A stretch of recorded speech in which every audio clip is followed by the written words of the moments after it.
Hi, I'm James McGuire, and today we're talking about Equinix and data center trends. To discuss that, I'm joined by Karl Strohmeyer, Chief Customer and Revenue Officer at Equinix. Karl, thank you for joining us today. Absolutely my pleasure to be here. Thank you. And here it is 2 days before the July 4th holiday. Everyone else is putting their canoe in their car, and we're talking about data centers. So I think we should get 5,000 extra bonus points for that. A good point. I like it, but it's my favorite topic, so I would do this on the holiday. So let's do it. All right, great. So let's talk about the data center market. I mean, as we know, Equinix is the world's largest data center company. That's a bragging right. If I think about macro trends, companies over many years are moving away from their in-house facilities in favor of the cloud. I mean, where is that transition currently? It's certainly not all done. We're kind of in the middle of it seems. Yeah, no, absolutely. And I'll just do a quick intro to Equinix just for your view, Please. and then Yes. I'll jump right into it. But Great. just for those that probably haven't been tracking all of the news, but we are a digital infrastructure company. We provide services to over about 10,000 customers around the world, Mhm. 229 data centers in 63 of the largest markets. Mhm. And at our core, although we love our data centers, it's really about interconnection. Um, Mm. and interconnecting our customers' workloads in those facilities to each other, to themselves, to the clouds, to the carriers, which translates into about 400,000 different interconnections, whether Wow. those fiber cross connects or across our Equinix fabric. Mhm. I'm proud to say we were recently added to the Fortune 500 list as a company, and so we've been Great. privileged to experience about 73 quarters of growth. And so Wow. all of Okay. that to say, things are going well. And when we translate and look at what does that imply for customers and where are they on their transformation journey, I think there was an article that actually I saw on your site that Hmm. back in March that about 92% of most enterprises have some form of cloud in their Right. architecture, and so we see that. But we see we're still early innings when it comes to really understanding the power of distributing IT architectures close to where the users are consuming the data and where the users are creating the data. And oftentimes, what we're doing is helping companies embrace that distributed infrastructure and understand what it can mean for them from a performance, from a latency, from security, from data sovereignty to localized data in particular markets. But I mean, simple answer is there's a lot more to do and a long way to go. And it was probably really, exacerbated, or I would say catalyzed. The pandemic catalyzed a lot of the digital Mhm. transformation, which I know you've been talking about. Right. And so whether the companies were forward thinking and already had gotten out of their proverbial basement and were leveraging cloud, multi-cloud environments and had a Mhm. private cloud deployed on Equinix in a distributed environment, they were much more ready to embrace thousands of endpoints from a work from home dynamic than what they traditionally were satisfying, which was tens or dozens of endpoints. Mhm. And then those that weren't ready, it kind of was a catalyst for them to really accelerate digital transformation in all its forms and functions, as you have well reported. And so we're in with the early adopters, and we're helping Mhm. all the rest of them with that transformation journey. And so there's a lot to do yet to do. Yeah, it's interesting. I think when people think about the household names in terms of cloud providers, they talk about AWS or Azure or Google. We talked about this a little bit beforehand. I mean, how would you distinguish yourself at Equinix in terms of those name brand? Oh, those are the cloud providers. Obviously, Equinix is too. What's the difference between what you're doing and what they're doing? No, great point. So we're not a cloud provider. So I think that would be the clear distinction. So we play much more on the infrastructure side of the supply chain or the value chain, so to speak. Hmm. So that understanding that we believe, and what we're seeing in most enterprise CIOs are suggesting this to be the case, that the multi-cloud hybrid cloud is the architecture of choice.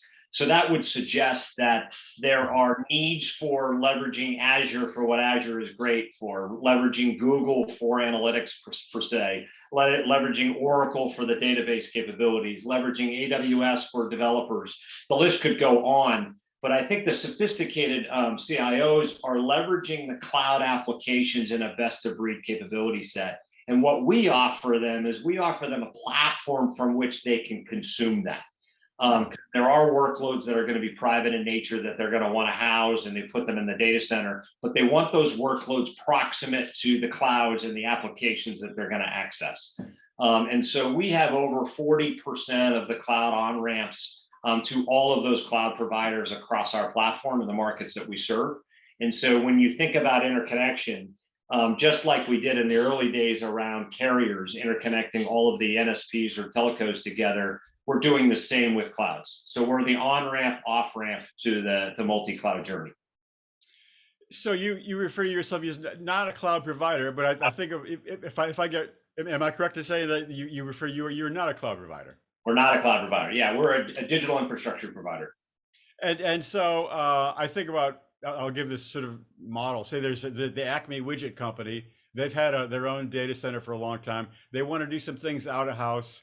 They might have a deployment at Equinix. Yep. True or yeah. So that to me, if I'm visualing what Acme widget based in Dubuque, Iowa, has got a deployment at Equinix, which is not in Dubuque, Iowa, perhaps. Yeah. That to me feels like that sounds like cloud. What am I missing there? Well, it's good. Well, so because they're physical, because the way we manage it, and then we're actually adding capabilities to augment this. But typically, a customer will go to a site, secure a private cage or a set of cabinets, and deploy their physical infrastructure themselves into that, whatever that be, whatever router or switch they want to deploy, whatever load balancer they want to insert, whatever server or server hardware they want to deploy. They'll deploy that themselves so that they manage that experience. We provide the infrastructure for them to do so, and then the counterparties for them to interconnect to as a result. Now, I will say we are starting to abstract some of that physical deployed complexity for customers through Equinix Metal, through our network edge capability, which is our NFV capability, which allows you to physically deploy, but do so virtually in a cloud-like fashion, but it's still private to you. It's not on a shared environment like you would have in a public cloud type of deployment. And so, yeah, we're dabbling with those kinds of capability sets, and I would take the way dabbling away because it's a big part of our investment. But it is all part of giving customers the advantage of that interconnection and that localization of their workloads globally. Interesting. So there was a news announcement. Equinix just announced a $3.9 billion deal to increase connectivity with some of those name brand providers like AWS and Google Cloud and Azure. And along the way, it was an industry first. It was a carbon neutral a global target. There's some exciting things. What are the details there? Yeah, so they're a bit separate, but it all comes into our overall ESG perspective. But I would say on what we call our hyperscale pursuit, first of all of the hyperscales are very large customers of ours. As you would imagine, if we're an on-ramp to them, they're putting their aggregation nodes on our footprint all over the world, usually about 60 markets around the world. And so we've got great relationships with them. But as you also know, that they also have very large wholesale-like deployments in multiple megawatts where they need to put an availability zone in a particular market. Well, that's not our core capability, right? Our core capability is not building purpose-built data centers just for one customer. We'll put 50 to 200 customers in a data center. And so what we've established using a partnership with GIC, which is Singapore Sovereign Wealth Fund, we're using some of our money and a lot of their money to build these purposeful data centers for the hyperscalers on our campuses around the world, such that the hyperscalers can have that wholesale infrastructure deployment and have it proximate to where the interconnection occurs, so where the retail customer meets them. And so the value to the hyperscalers is clear. The value to us to protect the ecosystem and encourage that interconnection is clear. And we're just using a partnership with GIC to do so. And so that's about $6.9 billion that we've committed to that partnership to build 32 facilities globally, so to speak. And you'll see that continuing to grow, but it's primarily off balance sheet as an initiative. One thing that's really interesting about that, you talk about building those data centers for the hyperscalers, or they will work with the hyperscalers. Just think about those large companies, AWS, Azure, Google. are building their own data facilities also. That's right. That's right. And obviously they have very deep pockets, but even with those deep pockets and all the other facilities they're building, it's still not enough. They That's right. still need to use additional infrastructure, for example, Equinix, which is That's right. perhaps just testament to how big cloud computing is really getting.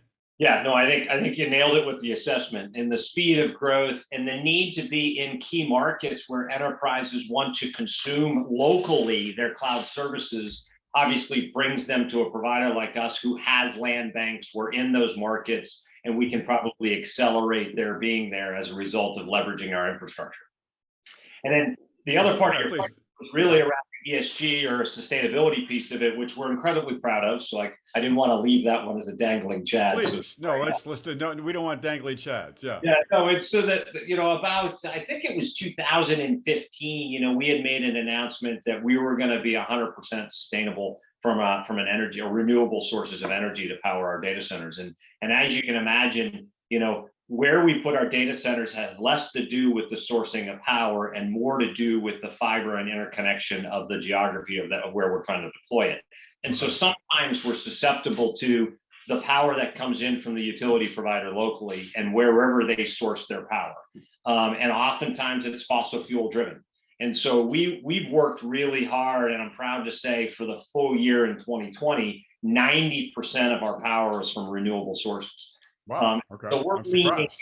we're leaning in on that, and we just signed up to the 2030 initiative coming out of Europe to be an active participant to continue to drive additional efficiencies around the sources of power to ensure that it's renewable. And so we're excited about that, and that includes how we treat water, the types and sources of power, the distribution of power, how we build the facilities, et cetera. And so that's a long list of things that we're working to do, but we've made some very aggressive commitments about an absolute reduction in the consumption of anything that is fossil fuel based.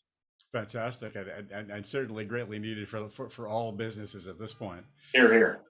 I think you mentioned the word edge computing in there. At least I imagined that you did. I think it's interesting. I assume Equinix is very involved with edge computing. Does it seem like I get the sense that edge computing is going to sort of subsume cloud computing? It's all going to be really one world where there's no difference between edge and cloud. It's all really one world. Would you agree with that model, or how do you see that? Well, I think it's interesting. I think it depends on what the application is that's going to drive the need for what some people call edge. And so we would argue that with 220 plus data centers in 63 markets, we're arguably the digital edge today. Because you're getting into these markets, you're getting into these key locations around the world to distribute your IT architectures, and then get back to cloud if that's the destination that you're trying to route to. But it depends. Does 5G drive a different edge? Does IoT and 5G drive a different edge? And so we're working, as you can imagine, with all of the carriers around the world, all of the wireless operators around the world, all of the hyperscalers to really understand where is that edge, Right. and where does what we would call aggregation need to occur, right? Because what we offer is that when you get to our site, you can get to all of the thousands of customers and or providers that you need to destine your traffic for, you can interconnect with. And so edge for the sake of a backhaul back to us where the interconnection occurs, I wouldn't call edge. Edge Okay. where that connection would occur, where that traffic exchange would occur, I would call an edge. And I think we're looking for the applications to evolve to a place where that makes sense and that's warranted. When we look at, and I'm sure Michelle will correct some of my stats, but when we Good. look where we're deployed, 90% of the population can reach our locations within 10 milliseconds. And so Wow. the question is what else? What is it? 3 milliseconds people are going to need? Is it 5 milliseconds people are going to need, or applications are going to need? And trying to understand that and evolve with as that develops is something obviously we're keenly focused on. It's really fascinating that the proximity is so important. It's going to be 3 milliseconds or 5 milliseconds, and that does make a difference. I know some of the high-speed traders in Wall Oh, Street have literally moved, 3 blocks closer because it's like, a tenth of a millisecond or whatever it would be. Obviously, it's a bandwidth question.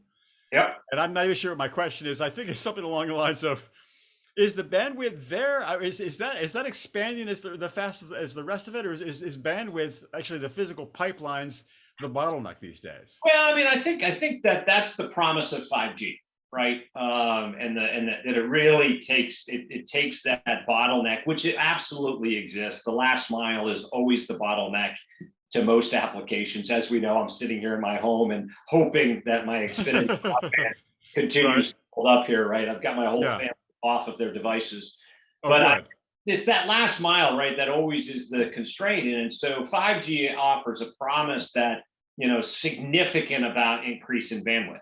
But it requires deployment. It requires the operators to invest a lot of capital to deploy effectively so that we can all take advantage of that. So I'd say, it's still a constraint, but I think technology is working hard to not make it a constraint. And we'll probably end up seeing, once we have 5G and it's fairly ubiquitous, we're going to need 6G. We're going to need the next, Right. because we have a Right. tendency to consume the bandwidth that gets delivered, given our applications. And the pandemic was a perfect example of that. I mean, if you just think about the work from home dynamic and the pressures that put on all of the infrastructures Mhm. that we became accustomed to, Right. it's a great indication that if we get it, we'll consume it. Yes. It's funny how that works. Yep. So to sort of wrap things up, I'd love to get your sense of the future of the data center in the year 2025. I mean, we haven't used that magical phrase artificial intelligence yet, which seems to that's the answer to everything. You might use the phrase AI in your answer. You might not. Obviously, up to you. But Yep. what do you see in the mid 20s in terms of where the data center will be? Well, I mean, I think that I think AI is going to be part of our future, and a powerful one for a long time. And I think that we're in early developments, and whether it's the deployments and the announcements that you can see that we've made with NVIDIA and others, we have a privileged perspective where those technologies find a home at Equinix first.